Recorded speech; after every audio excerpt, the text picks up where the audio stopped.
Chittagong city কর্পোরেশনের ২০২৬ থেকে ২০২৭ অর্থ বছরের জন্য ২২৬০ কোটি ২৪ লাখ টাকার প্রস্তাবিত বাজেট ঘোষণা করা হয়েছে।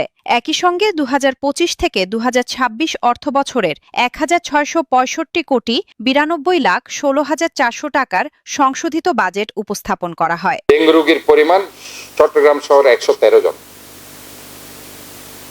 মহানগর সিটিতে বাকি ৬৫ জন, যেটা চট্টগ্রাম সিটির ভিতর ঢুকিয়ে দেওয়া হয়েছিল ১৭৮ জন করে।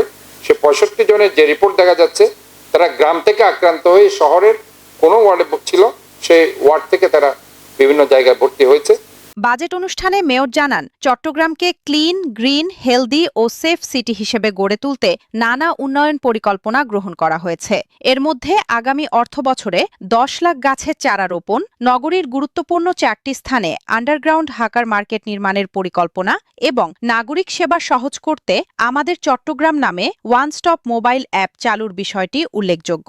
রাজস্ব আয় বাড়াতে হোল্ডিং ট্যাক্স ও ট্রেড লাইসেন্স ডিজিটালাইজেশন, বড় শিল্প প্রতিষ্ঠান ও বাণিজ্যিক প্রতিষ্ঠানের কাছ থেকে বকেয়া রাজস্ব আদায়ে জোর দেওয়া হবে বলেও জানান তিনি। দখল করে হকার ব্যবসা পরিচালনার ফলে নগরে যানজট সৃষ্টি হচ্ছে, সাধারণ মানুষের চলাচলে মারাত্মক বিঘ্ন ঘটছে। এই সমস্যা নিরসনে পরিকল্পিতভাবে আন্ডারগ্রাউন্ড মার্কেট স্থাপন করা হবে। হকার সমস্যা সমাধানে নগরের গুরুত্বপূর্ণ 4টি পয়েন্টে আন্ডারগ্রাউন্ড মার্কেট গড়ে তোলার বিষয়ে চায়নার একটি প্রতিষ্ঠানের সঙ্গে প্রাথমিক আলোচনা হয়েছে।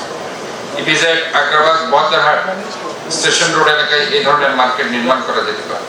নগর উন্নয়নে চলমান প্রকল্পগুলোর মধ্যে রয়েছে এয়ারপোর্ট রোড সহ বিভিন্ন সড়ক উন্নয়ন, ফুটওভার ব্রিজ নির্মাণ, জলাবদ্ধতা নিরসনে খাল খনন, পরিচ্ছন্ন কর্মী নিবাস নির্মাণ, আধুনিক এলইডি স্মার্ট স্ট্রিট লাইট স্থাপন এবং স্মার্ট ট্রাফিক ব্যবস্থাপনা। পরিচ্ছন্নতা খাতে বর্জ্য ব্যবস্থাপনা আধুনিকায়ন, ড্রেন ও খাল পরিষ্কার, নতুন যন্ত্রপাতি সংযোজন এবং মশক নিয়ন্ত্রণে বিজ্ঞানভিত্তিক কার্যক্রম অব্যাহত রাখার ঘোষণা দেওয়া হয়। স্বাস্থ্যসেবায় বিএফআইডিসি রোডে সেনাবাহিনীর উদ্যোগে আন্তর্জাতিক মানের হাসপাতাল নির্মাণের উদ্যোগ, মাতৃসদন হাসপাতালের উন্নয়ন এবং নগদ জুড়ে স্বাস্থ্যসেবা সম্প্রসারণের কথাও বাজেটে উল্লেখ করা হয়েছে। মেয়র জানান, দায়িত্ব গ্রহণের সময় চসিকের দেনা ছিল ৫৯৬ কোটি টাকা, যা কমে বর্তমানে ৩৮০ কোটি টাকায় নেমে এসেছে। ভবিষ্যতে চট্টগ্রাম সিটি কর্পোরেশনকে আর্থিকভাবে স্বাবলম্বী করার লক্ষ্যে আয়বর্ধক প্রকল্প বাস্তবায়ন ও সুশাসন নিশ্চিত করা হবে বলে তিনি আশাবাদ ব্যক্ত করেন।